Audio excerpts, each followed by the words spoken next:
Over the last few weeks, I've been sharing with you some insights about how to deeply experience joy in your life from a Christian point of view. But I've also said it in the context of social research on this subject by Dr. Brene, who, if you haven't seen her world famous now TED Talk on YouTube, you should look it up, The Power of Vulnerability, from which I will borrow heavily today. She, in her research, discovered observable, testable patterns, if you will, in the lives of those that she would come to describe as the wholehearted. Last week I talked to you about what are some of the characteristics of the wholehearted. Remember that God commands us to love wholeheartedly. Love the Lord with all your heart and your neighbor as yourself. And these characteristics include courage, compassion, and connection, or the willingness to be authentic with others. But all of these rest themselves on a bedrock of faith, if you will. There has to be an unspoken sense of confidence and trust that allows the wholehearted to have a special relationship with the truth of their own vulnerability, their own limitations, their own infirmities.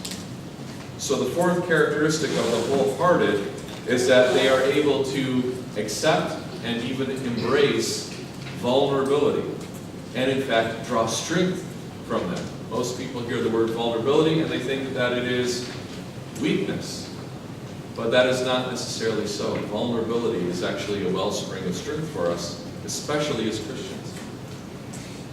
So Dr. Brown puts it this way, I'll quote her directly now. The wholehearted fully embrace vulnerability.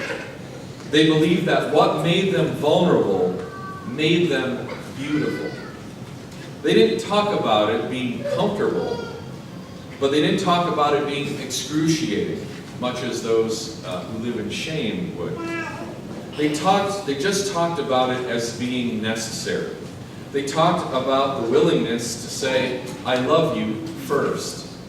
The willingness to do something where there are no guarantees. The willingness to invest in a relationship that may or may not work out. So when Dr. Brown made this discovery in her research, she had confessed that it sent her into a bit of a meltdown or a breakdown, because her whole life had been founded on empirical research, on certainty, on data, on predictability, on control. She was your classic empiricist, right?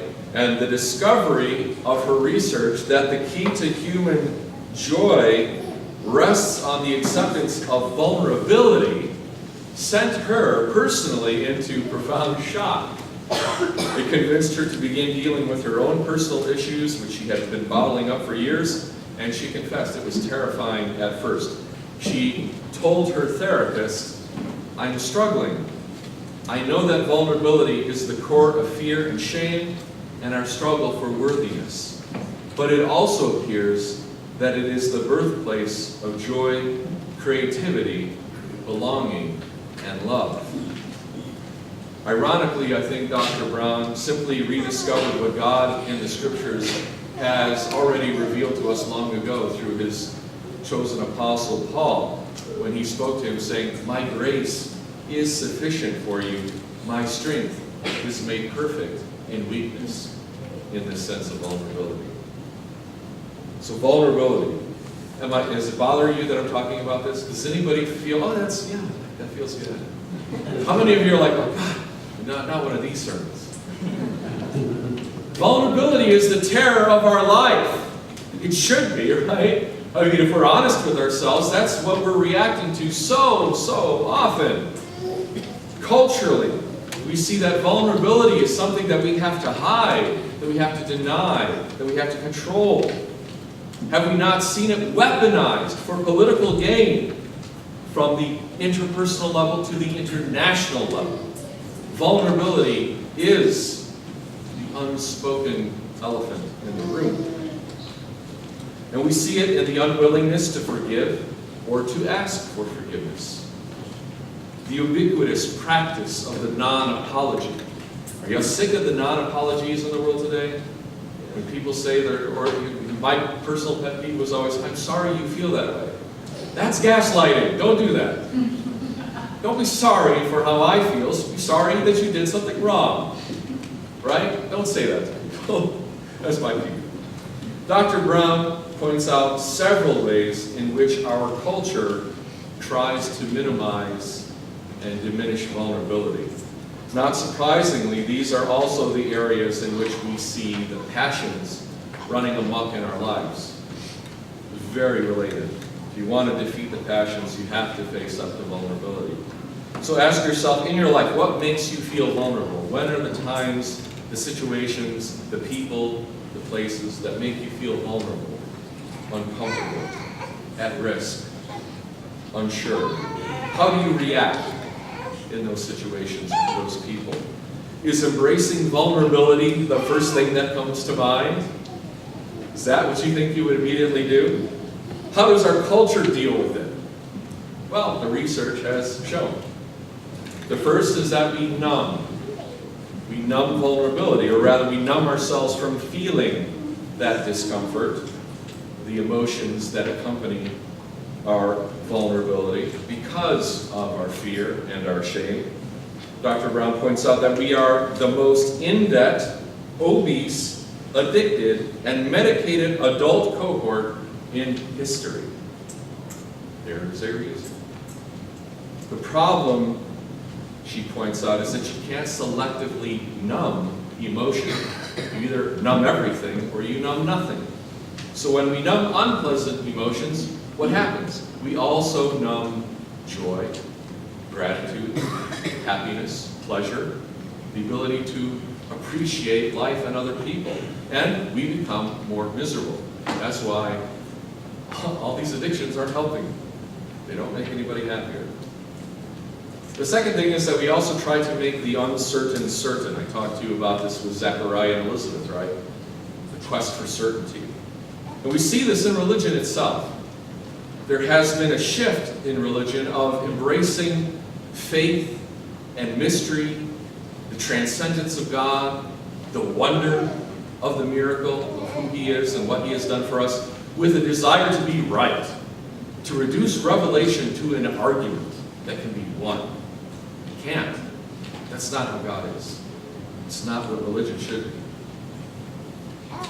Politics are the same.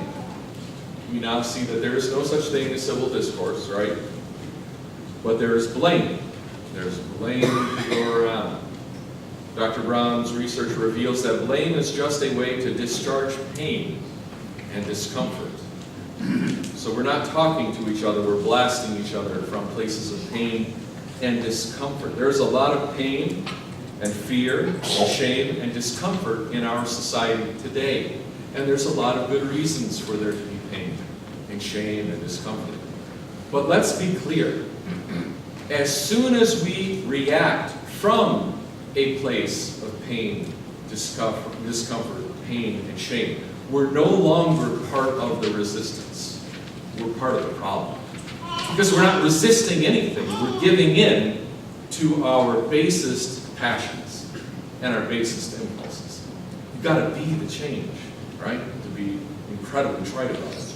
You've got to be the thing that you want to see. Otherwise, it's just more of the same.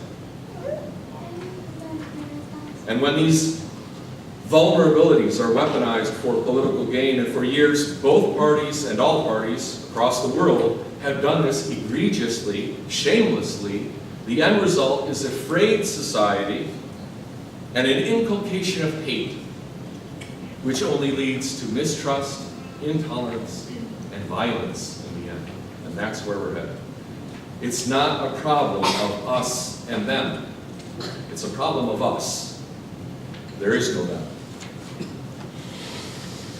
The third thing is that we become perfectionists. Or worse, we try to perfect others. A lot of parents try to perfect their children, right? They live vicariously through them. But our jobs as parents is not to raise perfect children or to perfect their imperfections, but to teach them to embrace their imperfection, their vulnerabilities, and to springboard from them into strength. To take those opportunities, knowing that they are still loved, knowing that they're worthy of love, that they can face their challenges and be more than survivors, but victors. To face life struggles with hope. I was blessed yesterday, through the generosity of a parishioner, to see Crazy Rich Asians, which is a wonderful film. It has some serious adult aspects to it, so I wouldn't say it's for little kids, and maybe not even for a little bit older kids, but it has a good heart. And at the heart of the film really is this wonderful message about embracing imperfection and vulnerability, and in embracing that vulnerability, winning the day and maintaining a great victory, really, over the forces of perfectionism and shame. It's just a great story. The third thing is that we pretend that what we do doesn't have an effect on people, right? We're unwilling to recognize the impact that we have on others. We don't apologize, right? I already talked about the non-apologies. We don't want to risk taking any responsibility in this obscenely litigious society. We're afraid that we're going to be punished for being honest. This is a horror. This is an abomination for a culture to be so afraid of itself that we can't be wrong. And lastly, and very related, we don't allow ourselves to be seen. We don't allow ourselves to reveal ourselves in all of our vulnerability and our authenticity. How are we going to ever love wholeheartedly if we can't do that? How can we love without guarantees? How will we be able to practice joy and gratitude? How can we ever believe that we are enough? How can we ever be kinder and gentler to others? How will we ever be able, like St. Paul, to boast in our infirmities gladly, in the power of Jesus Christ? Amen. Christ is among us.